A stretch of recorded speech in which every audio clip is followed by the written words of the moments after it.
Ассаламу алейкум рахматуллахи баракатух. Бұл баяндамамды бір атадан қалған мақалмен бастағалы отырмын. Бұл мақал бұрыннан келе жатқан мақал. Аңқау елге арамза молда деп. Кейбір бауырларымыздың дінді түсінбейтін пайдаланып, сондай дүмше молдалар қазір көбейіп жатыр. Дүмше емес, мүлдем алаяқтар десе де болады. Құраннан бір 5-6 сүрені жаттап алып, жыныңды шығарамын деп, елдің бәрін топтап, елдің бәріне жарнама қылып, сөйтіп күнін көріп атқан жігіттер жүда көбейіп кетті. Мысалға мен мынау Жетісайда Тәжік ауыл деген жерге бардым. Сөрге бір жігітті апардық, мен өзім таксист болып бардым. Сонда жаңағы жерде енді очередь деген, кезек деген жүда көп, адамдар көп. Екі жігіт оқып атқан екен.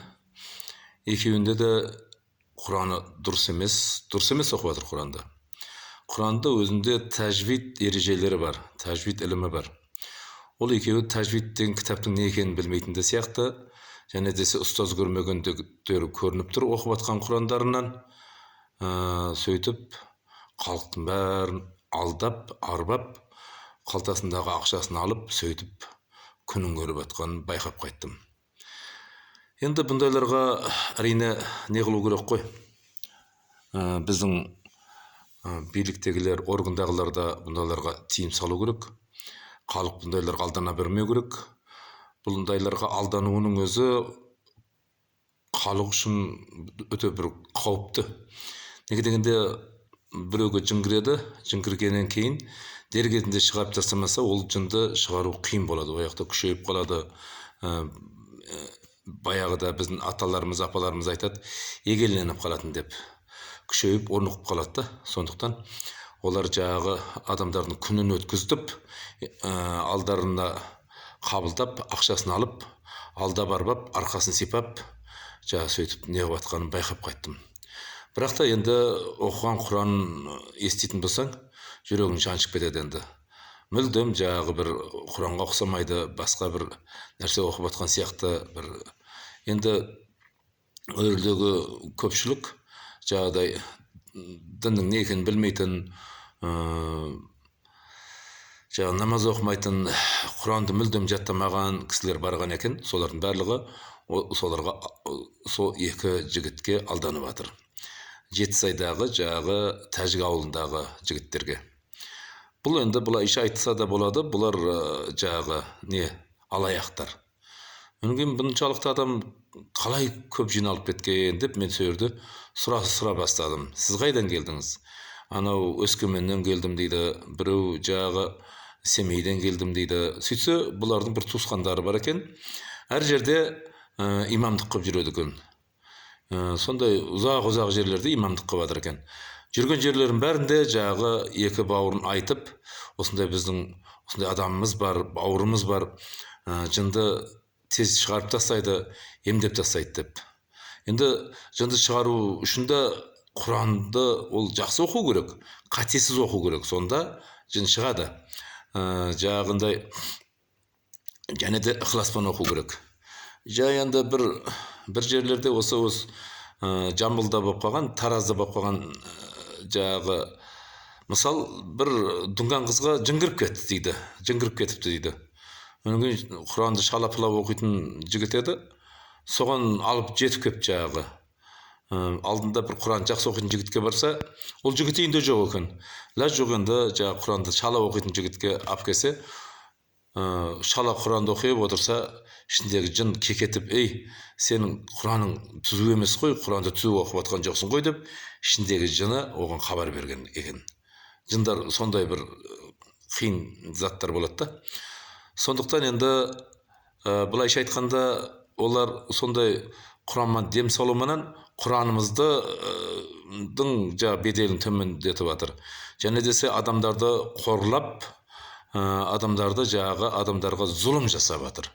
Неге дегенде олардың есігінің алдында бекер уақытын өткізіп, Мүмкін олар ауруханадан шипа табар ма еді, мүмкін олар басқа адамдардан шипа табар ма еді. Бірақ енді олардан шипа таппауы анық, олардың енді алаяқ екені анық көрініп тұр.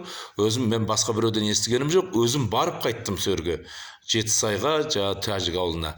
Сондықтан менің жаңағы жүрегімнің қатты ауырғаны, сөрді жаңағы бір адамдардың барлығы алданып, сөрді солардың үйінде және десе ауқатына ақша төлеп, сөрде жатқанына ақша төлеп, дем салғанына ақша төлеп, жағыларды не қылып атқан екен. Сондықтан осындай нәрселердің барлығын, мысалға мына органдағы жігіттерді және жақсы Құранды меңгерген, жақсы оқыған, мысалға өзімізде де Құранды жақсы жаттап алған жігіттер көп қой, жағы хафиз жігіттер бар. Солардың бәрін ертіп алып, сондайлардың бәрін тексеріп, жағы мына Құранды қандай оқиды тексеріп бер десе, любой хафиз барлар барып тексеріп береді. Мысалға өзімізде тексеріп бере береміз. Сондықтан осындай нәрсені тоқтатуға атсалысу керек. Бұл халықты алдау, ол дұрыс емес. Және де осы мынау Жетісайдағы Тәжік ауылындағы екі жігіт әсіресе, сендер Құдайдан қорқыңдар, Құдайдың алдына барғанда бұған жауап бересіңдер. Сендер Құдайдың Құранын кемсітіп жатсыңдар. Сөрді жағы Құраннан ары бер дем салғаннан кейін, сөрден адамдар шипасын таппағаннан кейін Құранға сенімсіздік пайда болады. Сендер дінімізге де, халқымызға да, барлығына да зиян келтіріп отырсыңдар. Осы келтіріп жатқан зияндарың үшін Құдайдың алдында жауап бересіңдер. Сендер тоқтатыңдар мынандай алаяқтықтарыңды. Орысша айтқанда, енді сендер тәжік балаларсыңдар, енді мен тілімді түсіне қоймайтын шығар. Алаяқ деп қояды біздің қазақтарда, орысша мошенник деп қояды. Мошенничествоны тоқтатыңдар, халықты алдамаңдар. Ар жақтағы имам болып жүрген бауырларың жағы жарнама жасап, екеуің адамдарды жіберіп тұратын ұқсайды.